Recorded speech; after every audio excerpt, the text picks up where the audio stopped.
You are listening to Spaceboy Universe. Okay, gang, let's go.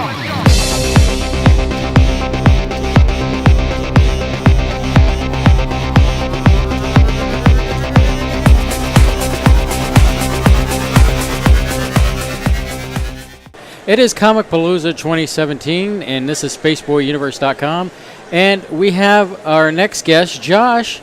Hello, Josh. How are you? Doing pretty good. How are you? You know, it's almost like we're two binary stars in the night, circling, maybe hoping to make this connection together. But I'm glad we finally got together, and it's good to see you. Put her there. Okay, good. Yes, great. So, great Josh, to be here. Josh, tell us a little bit about you're here at not Maker. I'm getting ahead of myself. That's another event. It's coming soon. Coming soon in October. But Comic Palooza 2017. What are you doing here, sir?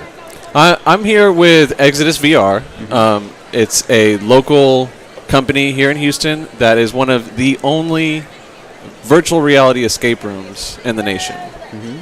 So a lot of focus on bleeding edge technology, having high-end equipment, and trying to push those pieces of equipment to the limit to really experience not just games, but new media. Right. To be able to explore something that takes you out of where you're sitting and completely immerses you so that you forget what is real and what is virtual reality. So when you say what is real and what's virtual reality, give us a little, for the non-virtual reality people out there, Sure. Virtual reality has come a long way. Long way. I mean, go back to the 80s. Yeah, so give us a brief history lesson there and let us know. Well, I don't want to upset too many VR historians out there with my misinformation, but I do know a lot of pioneering work was done by NASA, basically engineers in their garage tinkering with stuff because, they wanted to get some kind of high-end simulation. And that kind of speaks to what VR can do, right? It's not just about gaming or just entertainment. It's about being able to place you somewhere where you can't physically go all the time. Mm-hmm. And so Houston actually has been kind of a birthing place for some of that development.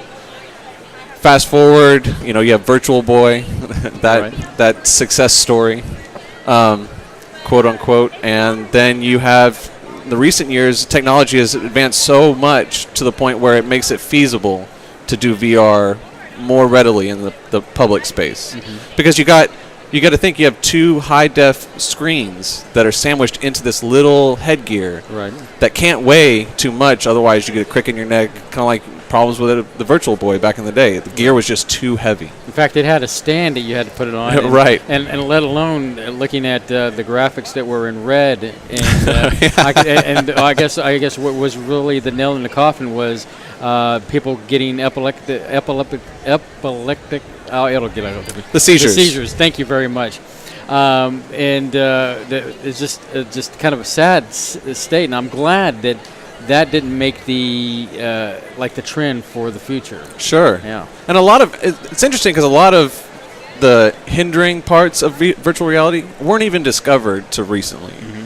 They didn't understand the necessary frame rate and refresh rate and all this kind of stuff. They didn't really get it ironed out. Mm-hmm. And so now the technology can offload a lot of that work and you can do more tinkering and tweaking of different things. They're starting to figure out why blurring can cause motion sickness.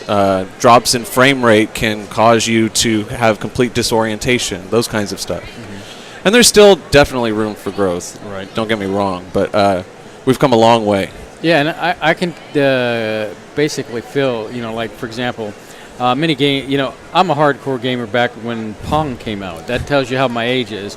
And then, of course, the 80s, Donkey Kong, Centipede. But then Don't forget Oregon Trail. Oh, yeah. That and Zork. Man, I tell you, Tex Adventures were that was the thing back in the day. But the problem I have is, modern games, I get the dizziness. And, sure. And I think, for example, first-person shooters, but I was going to get to Duke Nukem, Doom. Yeah. So, I think it's great, and I could sit there and play for a while, and then just I get sick. And Yeah. so it's been kind of a situation with VR where some games have been kind of that on that edge. But, Sure. But I have seen the progress, being someone is afflicted with that, and which is really aggravates me because I love gaming, but with VR, it's beyond gaming that I have such high hopes for that, as it's being refined, that, it puts you in different areas that you've never been before. Right. And in your case, what are some of the, I guess, out-of-body experience places that have you've seen taking place in VR? Oh, man. Well, a great example, what Exitus VR does, the escape room. So your typical escape room, you have a group of people get together and they try to solve puzzles or problems together, like a real-life version of Clue. But in VR, you can take that even a step further. You embody something else that you aren't normally in life. You get to fly like Superman, shoot like Iron Man, become Professor Xavier, that kind of stuff, becoming a superhero for an hour. I mean, who doesn't want to try those things? Everybody dreams of flying. Everybody dreams of having some kind of superhero power. And virtual reality can literally give you that, because you're not just pushing buttons on a controller, you're embodying that avatar. Right. And beyond entertainment, beyond gaming, I mean, I've seen they're doing work with virtual reality and paraplegics, trying to coax the brain into regrowing neural pathways to limbs that were supposed to never have any kind of function ever again. But they're able to get them to be able to wiggle their toes and really cool stuff like that. Yeah, I've seen some of the same technology being used in science where, for example, obviously you can't go into a nuclear reactor, but in a virtual sense, you can experience and see what's actually physically taking place. Right. And that amazes me. Along Or with the surgery medical- training. Oh, exactly. You don't have to have a cadaver. You can literally peel apart different pieces of muscle, and the instructor can tell you, look in here, and it should look like this, or move like this when you touch it with this tool, or things like that. So as we move forward in time, what are your view? I guess your vision, your expectations of VR becoming? I think VR has a lot of storytelling applications. One of the great examples is a studio out of Austin, Texas called Gunfire Games. And I played a demo of one of their games. The name escapes me, but it had a phenomenal storytelling introduction. An old woman kind of creeps up and she lights a fire for you. And she's telling you this origin story and this background of things that are happening. She's lighting different plinths and the smoke's going up around you, and you feel like you're sitting in a campfire.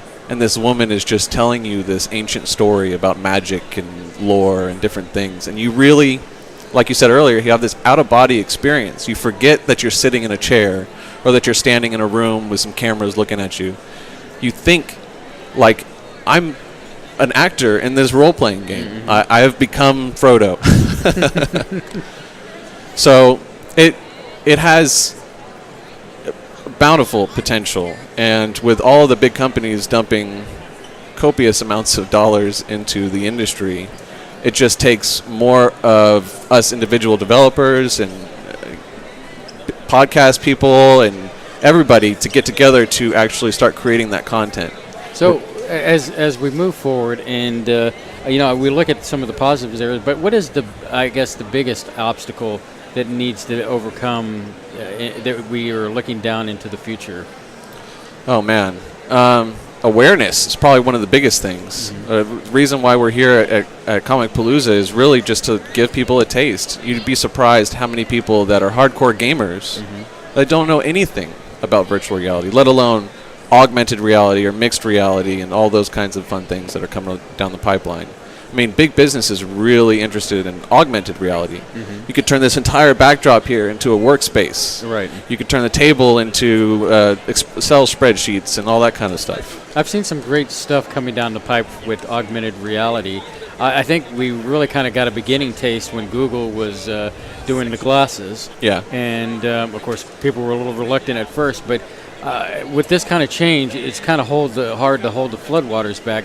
because it just makes sense to have augmented reality, just to be able to like not even think about it and say, oh, there's the store I need to go to, or Right. there's a gas station, or and to be able that assistance, the merging of what they call the singularity, if you will. Sure. And so that for me, it's pretty exciting as far as the future. So, but as we're wrapping it up, is there anything that people want to find you or find more about this information? Yeah, please. If you're looking to do some escape room gaming and test out any kind of VR experience, please look up Exitus VR, EXITUS VR.com. Cool. They're local here in town, Houston, and I personally am also starting a meetup for local Houston VR developers. Mm-hmm. I really think that there's a lot of talent out there, as well as a lot of people interested in hiring that talent. So if they want to meet up with, where would they need to go? For, I guess? Just go to the Meetup app and look up Houston VR Development, and our next meetup is in June. Awesome. Come check us out. Well, Josh, we appreciate you stopping by the universe, and we look forward to more and exciting things as you show the world VR. Very happy to be here. Thank you, sir. Thank you. All right.